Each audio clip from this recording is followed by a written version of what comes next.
Hi friends, സ്നേഹപൂർവ്വ ക്ഷമയുടെ പുതിയ എപ്പിസോഡില് വരുണ് പ്രിയയുടെ വീട്ടിലെത്തിരിക്കണല്ലോ. അങ്ങനെ ചായ കുടിക്കണേ. മുത്തശ്ശി പറയും ക്ഷേത്രം അടിച്ചിട്ട് ദേവൻ ഇപ്പൊ തിരികെ എത്തൂട്ടോ. വരുണ് കഴിക്കാനൊന്നും വലിയ താല്പര്യമില്ല. യശോദ വന്നിട്ട് വയ്ക്കും, മോനെന്താ ഒന്നും കഴിക്കാത്തത്? വരുൺ പറയും, ഞാനിപ്പോ കഴിച്ചു വന്നിട്ട് അധികം സമയമായില്ല, പിന്നെ ഇടയ്ക്കിടയ്ക്ക് കഴിക്കുന്ന ശീലം എനിക്കില്ല. പ്രിയ പറയും, അക്കാര്യത്തിൽ വരുണിനെ സമ്മതിക്കണമേ, എല്ലാ കാര്യത്തിലും കൃത്യമായ കൺട്രോളാ. വരുൺ മാത്രമല്ല, കണിമംഗലത്ത് 1-2 പേരൊഴികെ ബാക്കി എല്ലാവരും അങ്ങനെയാ. അപ്പൊ മുത്തശ്ശിക്കും, അതാരാ ആ ഒഴിവുള്ള 2 പേര്? അത് കൽപ്പനയടുത്തിയും ഉർവശി ചെറിയമ്മയും തന്നെ. 2 പേർക്കും ഒരു നോട്ടവും ഇല്ല. അല്ല വരുണൊന്നും മിണ്ടുന്നില്ല. വരുണിന്റെ ആ ഭാവം കാണുമ്പോ തന്നെ അമ്മയ്ക്ക് കാര്യങ്ങളൊക്കെ മനസ്സിലാവുന്നുണ്ട്. വരുൺ ഇങ്ങനെ സംസാരിക്കാനൊന്നും താല്പര്യമില്ലെന്ന്. അങ്ങനെ അവിടെ ഇരുന്ന് കഴിക്കുമ്പോഴെല്ലാം വരുണിന്റെ മനസ്സിലേക്ക് രാധികയെ ഓരോ നിമിഷവും കണ്ട കാര്യങ്ങളാണ്. അന്നിവിടെ വന്നപ്പോ കണ്ടതും, പിന്നെ മൈലാഞ്ചി കല്യാണത്തിന് വന്നപ്പോ രാധിക ഡാൻസ് ചെയ്തതും അതെല്ലാം ആലോചിച്ചാണ് വരുൺ ഇങ്ങനെ ഇരിക്കുന്നത്. കഴിക്കാതിരിക്കുമ്പോ മുത്തശ്ശിക്കും, മോനെന്തായി ആലോചിക്കുന്നത്? വരുൺ പറയും, ഞാൻ കഴിഞ്ഞ കാര്യങ്ങളൊക്കെ ഒന്ന് ആലോചിക്കായിരുന്നു. ഞാനിവിടെ ആദ്യ ദിവസം വന്ന നിമിഷം മുതലുള്ള കാര്യങ്ങൾ. അപ്പോഴേക്ക് യശോദമ്മയ്ക്കും, ഒന്നും കഴിച്ചില്ലല്ലോ, എനിക്ക് മതിയമ്മേ, ഞാനൊന്ന് പുറത്ത് നടക്കട്ടെ, ഇവിടെ ചുറ്റൊന്ന് കാണട്ടെ. അപ്പോഴേക്കും മുത്തശ്ശി പറയും, അയ്യോ മോൻ തനിച്ചു പോണ്ട, മോളെ കൂടിച്ചില്ലേ, എല്ലാം ഒന്ന് കാണിച്ചു കൊടുക്ക്. വരുൺ പറയും, വേണ്ട, ഞാൻ തനിച്ചു പോയിക്കോളാം, എനിക്ക് അതാ ഇഷ്ടം എന്ന് പറഞ്ഞ് വരുൺ അവിടെ നിന്ന് എഴുന്നേറ്റ് പോവാ. വരുൺ ഇങ്ങനെ പറഞ്ഞു പോകുമ്പോ തന്നെ 3 പേർക്കും ടെൻഷനാവും. വരുൺ ഇങ്ങനെ രാധികയെ അന്വേഷിക്കുന്ന പോലെയാ അവിടെയൊക്കെ തെരഞ്ഞു നടക്കുന്നത്. വരുൺ പോയി കഴിഞ്ഞാലേ മുത്തശ്ശി പറയും, നീ പേടിക്കണ്ട, അവളിവിടെ ഇല്ല. യശോദ പറയും, ആട്ടിപ്പായിച്ചു അവളെ. പ്രിയയ്ക്കും, അതിന് അമ്മയ്ക്ക് എന്തിനാ അത്രയ്ക്ക് സങ്കടം? അമ്മ തൽക്കാലം എന്റെ കാര്യം ആലോചിച്ചാ മതി. അപ്പൊ മുത്തശ്ശി പറയും, കൂടെ ചെല്ലണ്ടെന്ന് അവൻ പറഞ്ഞു, അത് സമ്മതിക്കാം, പക്ഷെ കുറച്ചു കഴിയുമ്പോ അവനെ അന്വേഷിച്ചു പോകുന്നത് പോലെ പോയിട്ടേ അവന് കൂട്ടി ഇങ്ങ് വരണം. ആ നശിച്ചവള് അവിടെ എങ്ങനെ ഉണ്ടോന്ന് അറിയില്ല. ഉണ്ടെങ്കിൽ നിങ്ങൾ ഇവിടുന്ന് ഇറങ്ങുന്നത് വരെ അവളുടെ കഥ ഞാൻ കഴിക്കും.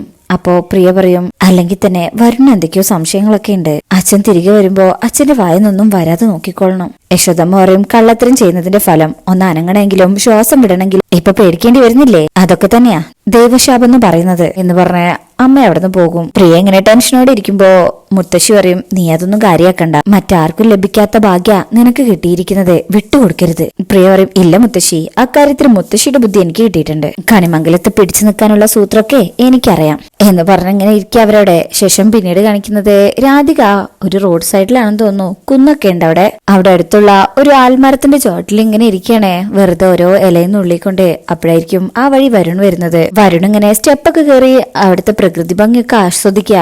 അപ്പൊ ഉണ്ടാവും രാധിക അവിടെ ഇരിക്കുന്നേ. ചെരിഞ്ഞിരിക്കുമ്പോ പെട്ടെന്ന് മനസ്സിലാവുന്നില്ല. രാധിക അപ്പൊ ഇങ്ങനെ ജസ്റ്റ് തിരിയുമ്പോഴാണ് അത് തന്റെ പ്രിയതമയാണെന്ന് വരുണിന് മനസ്സിലാവുന്നത്. കാണുമ്പോ തന്നെ വരുണിന് ഭയങ്കര സന്തോഷം വരികയാണ്. രാധികയുടെ അടുത്തേക്ക് നടക്കും. പെട്ടെന്ന് രാധിക വരുണിനെ കാണുമ്പോ അങ്ങ് ഞെട്ടിപ്പോവാ. വരുണിനെ കാണുന്നതും ഞെട്ടിലോടെ അവിടുന്ന് എഴുന്നേറ്റ് എപ്പോഴത്തെയും പോലെ അവരുടെ മുന്നിൽ നിന്ന് ഓടി ഒളിക്കാൻ ശ്രമിക്കാണ്.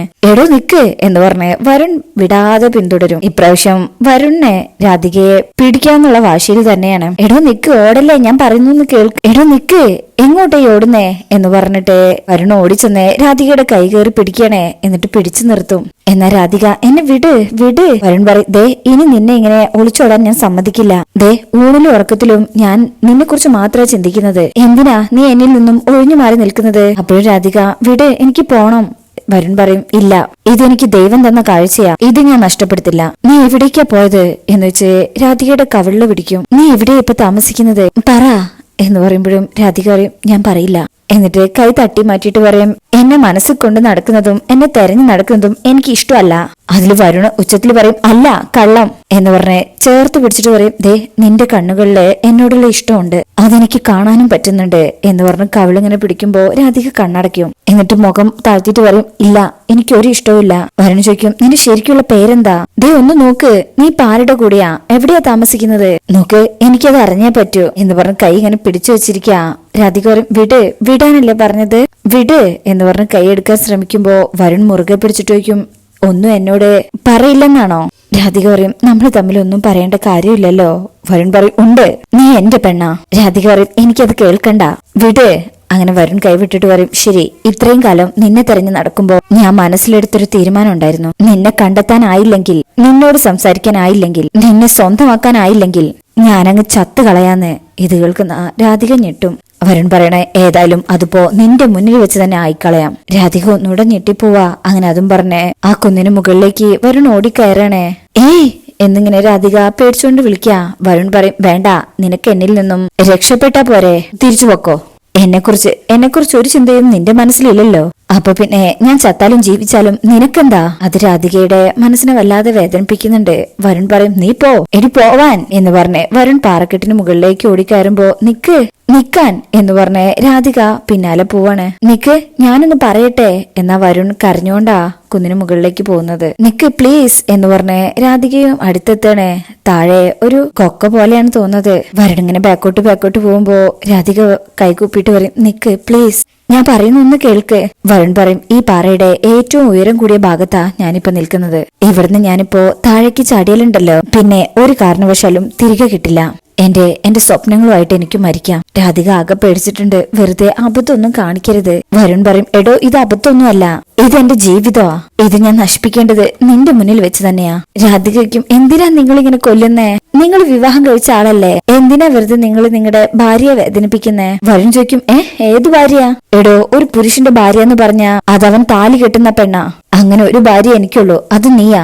നിന്റെ കഴുത്തിലാ ഞാൻ താലി കെട്ടിയത്. രാധിക പറയും, അങ്ങനെയൊന്നും പറയരുത്, ദൈവദോഷം കിട്ടും. ആ പെൺകുട്ടി മാത്രമല്ല, അവളുടെ വീട്ടിലൊരു കുടുംബമുണ്ട്. അവളുടെ അച്ഛന്റെയും അമ്മയുടെയും പ്രതീക്ഷയുണ്ട്. ഞാൻ നിങ്ങളുടെ കാല് പിടിക്കാം, വാ. അപ്പോഴും വരുൺ പറയും, എനിക്കൊന്നും കേൾക്കണ്ട. ദേ, ഞാൻ ഇവിടുന്ന് താഴേക്ക് ചാടാതിരിക്കണമെങ്കിൽ എനിക്ക് കേൾക്കേണ്ടത് മറ്റൊന്നാണ്. എന്നെ നീ സ്നേഹിക്കുന്നു എന്ന് പറയുന്നത്, എന്നോടൊപ്പം നീ ജീവിക്കുന്നു പറയുന്നത്. അത് കേൾക്കുമ്പോ തന്നെ രാധിക അങ്ങ് ഷോക്കാവും. ഇല്ല, അതെനിക്ക് ഒരിക്കലും പറയാൻ പറ്റില്ല. വരുൺ പറയും, എന്നാ നീ കണ്ടോ, ദേ നിനക്ക് വേണ്ടി മരിക്കുന്നതിൽ എനിക്ക് സന്തോഷമേ ഉള്ളൂ എന്ന് പറഞ്ഞ വീണ്ടും മുന്നോട്ട് നടക്കുമ്പോ രാധിക പറയും, പ്ലീസ് ചെയ്യില്ലേ, ഞാൻ പറയുന്ന കേൾക്ക്. വരുൺ വീണ്ടും മുന്നോട്ട് നടക്കാ. ചെയ്യല്ലേ, അങ്ങനെയൊന്നും ചെയ്യല്ലേ. ഒരു മിനിറ്റ്, ഞാൻ പറയുന്നത് ദയവ് ചെയ്തൊന്ന് കേൾക്ക്. ജീവിക്കാൻ പോലും അർഹതയില്ലാത്തവളാ ഞാൻ. ഒരാളുടെയും സ്നേഹത്തില് എനിക്ക് അവകാശമില്ല. ജീവിതത്തിലെ ദുരന്തങ്ങളല്ലാതെ മറ്റൊന്നും ഞാൻ കണ്ടിട്ടില്ല. ആ കുടുംബം എനിക്ക് അത്രയ്ക്ക് ഇഷ്ടമാ. അവിടുത്തെ അച്ഛനെയും അമ്മയെയും എല്ലാവരെയും ഇഷ്ടാ. അവരെ നിങ്ങൾക്ക് അറിയിക്കരുത്. വരുൺ പറയും, ഈ ലോകത്ത് ഒരുപാട് പേര് കരയുന്നുണ്ട്. എല്ലാവരുടെയും കണ്ണീരൊപ്പാനൊന്നും എനിക്ക് കഴിയില്ല. കുറെ നാളായിട്ട് എന്റെ മനസ്സ് കരയുന്നത് എത്രയാണെന്ന് നിനക്കറിയോ? അതിന് കാരണം നീ മാത്രമാ. നിന്നെ കണ്ടെത്താൻ പറ്റാത്തതിന്റെ വിഷമം. എനിക്ക് ജീവിക്കണമെന്ന് ആഗ്രഹമുണ്ട്. കുറച്ചു നാളല്ല, ഒരുപാട് കാലം ജീവിക്കണമെന്ന് ആഗ്രഹമുണ്ട്. അതിനാദ്യം വേണ്ടത് നിന്റെ സമ്മത, നിന്റെ സ്നേഹ എന്നൊക്കെ കേൾക്കുമ്പോ രാധികയ്ക്ക് അതൊക്കെ കേൾക്കുമ്പോ ഇപ്പൊ സങ്കടം വരുന്നേ. എന്റെ ഈശ്വര, ഞാൻ ഇനി എന്ത് പറഞ്ഞാ മനസ്സിലാക്കേണ്ടത്? നോക്ക് ഞാനൊരു പാപം ജന്മ, ഇനി എന്നെ കൊണ്ട് പാപം ചെയ്യിക്കരുത്. വരുൺ പറയും, നോക്ക് എനിക്കിനി സംസാരിക്കാൻ ഒന്നുമില്ല. ഞാൻ തീരുമാനിച്ചു കഴിഞ്ഞു എന്ന് പറഞ്ഞ് മുന്നോട്ട് നടക്കുമ്പോ പോവരുത് എന്ന് പറഞ്ഞ് വരുണിന്റെ കൈ പിടിക്കാ രാധിക. പ്ലീസ്, ഞാൻ പറയുന്നത് കേൾക്ക് എന്ന് പറഞ്ഞ് പിടിച്ചു വലിക്കുന്നുണ്ടെങ്കിലും വരുൺ കൈ തട്ടി മാറ്റാൻ ശ്രമിക്കും. പ്ലീസ്, ഞാൻ പറയുന്നത് കേൾക്ക് എന്ന് പറഞ്ഞ് കരഞ്ഞുകൊണ്ട് രാധിക കൈ പിടിച്ചു വലിക്കുമ്പോ വരുൺ പറയും, എന്നോട് സംസാരിക്കാന്ന് പറ, എന്നോട് സത്യങ്ങൾ പറയാന്ന് പറ. അപ്പോഴും രാധിക മിണ്ടാതെ കരയുമ്പോ വരുൺ പറയും, ഇല്ലെങ്കിൽ നിന്റെ ഈ സംരക്ഷണം എനിക്ക് വേണ്ട എന്ന് പറഞ്ഞ് കൈ തട്ടി മാറ്റി അങ്ങ് ചാടാൻ നിൽക്കുമ്പോഴേക്കും പ്ലീസ് എന്ന് പറഞ്ഞ് വരുണിനെ പിടിച്ച് ചേർത്ത് കെട്ടിപ്പിടിക്കാണ് രാധിക. എന്നിട്ട് വിടാതെ മുറുകെ കെട്ടിപ്പിടിച്ച് കരയും. വരുണിന്റെ മുഖത്തിപ്പോ നല്ല സന്തോഷമുണ്ട്. അങ്ങനെ രാധിക എല്ലാം മറന്ന് വരുണിനെ കെട്ടിപ്പിടിച്ചോണ്ട് നിൽക്കുക. ഇതേ സമയം വരുണിനെ അന്വേഷിച്ച് പ്രിയങ്ക വരുന്നുണ്ട്. കുന്നിന്റെ മുകളിലേക്ക് ഇങ്ങനെ നടന്നു വരുന്ന പ്രിയങ്കയെ രാധിക കാണാ. രാധിക വരുണിനെ ഇങ്ങനെ തട്ടിയിട്ട് പ്രിയങ്ക വരുന്നുണ്ട്. അതില് വരുൺ രാധികനെ വീണ്ടും ചേർത്ത് പിടിച്ചിട്ട് പറയും, വരട്ടെ, എനിക്ക് നിന്നോട് പറയാനുള്ളതൊക്കെ അവളും കേൾക്കേണ്ടതല്ലേ. അവൾക്ക് പകരം ഞാൻ നിന്നെയാ താലി കെട്ടിയെന്ന് അവളും അറിയട്ടെ. എല്ലാം ഇവിടെ തീരട്ടെ, എല്ലാം ഇവിടെ അങ്ങ് അവസാനിക്കട്ടെ. രാധിക കരഞ്ഞുകൊണ്ട് ഇങ്ങനെ പറയും, ദയവ് ചെയ്ത് ഞാൻ പറയുന്നൊന്ന് കേൾക്ക്. ഇപ്പൊ അവളോടൊപ്പം തിരിച്ചു പോ, ഇല്ലെങ്കിൽ നിങ്ങൾ മരണത്തിന് തയ്യാറായതുപോലെ എനിക്ക് തയ്യാറാവേണ്ടി വരും. പ്രിയാണെങ്കിൽ ഇവരെ കണ്ടിട്ടില്ല. വരുണ തിരക്കി ഇങ്ങനെ വരിക. അങ്ങനെ രാധിക പറയും, പൊക്കോ എന്ന് പറഞ്ഞ് അവിടെ പാറയുടെ ഒരു കല്ലുണ്ട്, അതിന് മറവിലായിട്ടിരിക്കുക. അങ്ങനെ കാണുമ്പോ വരുൺ പറയും, ശരി ഞാൻ ഇപ്പൊ പോവാം, പക്ഷേ എനിക്ക് നിന്നോട് സംസാരിക്കണം. അതെവിടെ വെച്ചാ? എനിക്കറിയാം. അപ്പൊ വരുൺ പറയും, നാളെ വൈകിട്ട് ക്ഷേത്രത്തിന്റെ കുളക്കടവില് വാ, നീ അവിടെ ഉണ്ടാവണം. ഇനി അഥവാ നീ വന്നില്ലെങ്കിൽ നിനക്ക് എന്നോട് ഒരു തരി പോലും ഇഷ്ടമല്ലെന്ന് ഞാൻ മനസ്സിലാക്കും. നോക്ക്, അതിനപ്പുറം ഞാൻ ജീവിക്കില്ല. രാധിക ഇങ്ങനെ എല്ലാം കേട്ട് തലയ്ക്ക് ഇങ്ങനെ കൈയടിക്കണേ സങ്കടം കൊണ്ട്. ഇതേ സമയം പ്രിയ ഇങ്ങനെ ഞെട്ടി നിൽക്കുക. കാരണം നോക്കുമ്പോ എന്താ വരുൺ മാത്രമേ ഉള്ളൂ കേട്ടോ. വരുണിനെ മാത്രമേ പ്രിയ കാണുന്നുള്ളൂ. രാധിക അവിടെ ചെരിഞ്ഞിരിക്കുകയാണല്ലോ. ഒരു കുന്നായതുകൊണ്ട് തന്നെ ആ കുന്നിനൊരു ചെറിയ സ്ലോപ്പ് ഉണ്ട്. ആ ഭാഗത്താ വരുൺ നിൽക്കണേ. പ്രിയങ്ക വരുൺ എന്ന് ഉച്ചത്തിൽ വിളിക്കുക. വരുൺ നോക്കുമ്പോ രാധിക പറയും, പോ പ്ലീസ്, അവളുടെ അടുത്തേക്കൊന്ന് പോ. അപ്പോഴും വരുൺ ചോദിക്കും, നാളെ ഞാൻ പറഞ്ഞ സ്ഥലത്ത് വരുമോ? എടോ വരാന്ന് പറ. രാധിക കരഞ്ഞോണ്ട് പറയും, ഞാൻ വരാം, ഇപ്പൊ പോ. ഇതേ സമയം വരുണിനെ വിളിച്ചിട്ട് വരാത്തത് കാരണം പ്രിയ പറയും, വരുൺ ഞാൻ അങ്ങോട്ട് കയറി വരട്ടെ? വരുൺ പറയും, വേണ്ട, ഞാൻ അങ്ങോട്ട് വരാം. പ്രിയ പറയും, വേണ്ട, അവിടെ നിന്നാ ഒരുപാട് കാഴ്ചകൾ കാണാനുണ്ട്, ഞാൻ അങ്ങോട്ട് വരാം. രാധിക പറയും, അയ്യോ പോ പ്ലീസ് എന്നിങ്ങനെ കരഞ്ഞോണ്ട് പറയാ. വരുൺ പറയും ഏയ് വേണ്ട, ഞാൻ അങ്ങോട്ട് വരാം എന്ന് പറഞ്ഞ് വരുൺ രാധികയെ നോക്കി താഴേക്ക് ഇറങ്ങണേ. രാധിക കരഞ്ഞോണ്ട് അവിടെ ഇരിക്കാ. പ്രിയയ്ക്കും എങ്ങനെയുണ്ട് കാഴ്ചകള്? വരുൺ പറയും മനോഹരം, ഞാൻ കാണാൻ ആഗ്രഹിച്ച കാഴ്ചയാ. പ്രിയയ്ക്കും അവിടെ വേറെ ആരെങ്കിലും ഉണ്ടായിരുന്നോ? വരുൺ പറയും ഇല്ല, ഞാൻ തനിച്ചായിരുന്നു. പ്രിയയ്ക്കും ക്ഷീണിച്ചോ? വരുൺ പറയും ഇല്ല, ഈ കാഴ്ച കണ്ടു കഴിഞ്ഞാൽ ഞാൻ ഒരിക്കലും ക്ഷീണിക്കില്ല, എനിക്കത് അത്രയ്ക്ക് ഇഷ്ടപ്പെട്ടതാ. അപ്പോഴും രാധിക ഇങ്ങനെ അവിടെ നിന്ന് ചങ്കു പൊട്ടുന്ന രീതിയിൽ സങ്കടത്തിൽ കരയാ. പ്രിയ പറയും ഇനി നമുക്ക് എപ്പോഴും അവിടെ പോവാം, വാ എന്ന് പറഞ്ഞ് പ്രിയ മുന്നിൽ നടക്കാ. വരുൺ അപ്പോഴും പിറകിലേക്ക് തിരിഞ്ഞു നോക്കുന്നുണ്ട്. അപ്പൊ രാധിക എഴുന്നേറ്റ് കരഞ്ഞുകൊണ്ട് വരുൺ ഇങ്ങനെ നോക്കുക. അങ്ങനെ അവിടെ ഇരുന്ന് പൊട്ടിക്കരയും. എന്റെ കൃഷ്ണ, ഇനിയും മതിയായില്ല നിനക്ക്? ഇതിനപ്പുറത്തേക്ക് ഇനിയും പരീക്ഷണങ്ങൾ വേണോ എന്ന് പറഞ്ഞിങ്ങനെ സങ്കടത്തിൽ കരയാ അവിടെ ഇരുന്ന്. ശേഷം പിന്നീട് കാണിക്കുന്നത് ദേവനാരായണൻ തിരുമേനി വീട്ടിലെത്തിയിട്ടുണ്ട്. വരുണും പ്രിയങ്കയും മുത്തശ്ശിയും ഭക്ഷണം കഴിക്കുക. യശോദമ്മ എല്ലാം എടുത്തു കൊടുക്കുന്നുണ്ട്. തിരുമേനി പറയും എന്തായാലും ആ പാറക്കെട്ടിന്റെ മുകളിലേക്ക് കയറിപ്പോയി എന്ന് പറഞ്ഞത് ഒരു സാഹസികമായി പോയി. പരിചയമില്ലാത്തവർക്ക് അല്പം ബുദ്ധിമുട്ടുണ്ടാക്കുന്ന പ്രദേശം. വരുൺ പറയും എനിക്ക് ബുദ്ധിമുട്ടൊന്നും ഉണ്ടായില്ല, ഞാൻ ആഗ്രഹിച്ചതൊക്കെ കണ്ടു തീർത്തത് അവിടെ വെച്ചാ. പ്രിയ പറയും വരുണിനെ കുറിച്ച് കണിമംഗലത്തുകാർ പറയുന്നത് കേൾക്കണോ വെച്ചാ? ക്യാമറ എടുത്തൊരു പോക്ക് പോയാ കാടും മേടൊന്നും ഇല്ല, എല്ലാം മറന്നു കളയുന്ന പറഞ്ഞത്. മുത്തശ്ശി പറയും ഇനിയിപ്പോ മോന്റെ യാത്രയില് മോളെയും കൂട്ടാലോ, രസകരമായിരിക്കല്ലോ രണ്ടുപേരും കൂടിയുള്ള യാത്ര. അപ്പൊ തന്നെ വരുൺ പറയും എനിക്ക് അങ്ങനെ ഇഷ്ടമല്ല. അത് കേൾക്കുമ്പോ എല്ലാവരുടെ മുഖത്തും ഒരു ഞെട്ടല് വരിക. അപ്പൊ വരുൺ അച്ഛനെ നോക്കിയിട്ട് പറയും അല്ല, ഞാൻ പറഞ്ഞതേ ഈ പ്രകൃതിയോടുള്ള ഇഷ്ടമായിട്ട് നടക്കുമ്പോ തനിച്ചു പോണം. ഓരോ കാഴ്ചപ്പാടും നമ്മുടെ ഹൃദയത്തിൽ പതിക്കുന്ന പോലെ ആയിരിക്കണം. ഒരു കമ്മിറ്റ്മെന്റും ഉണ്ടാവാൻ പാടില്ല. എപ്പോ തിരിച്ചു പോണം, തിരിച്ചു പോയില്ലെങ്കിൽ എങ്ങനെയാണെന്ന് ആലോചിക്കേണ്ട കാര്യമില്ലല്ലോ.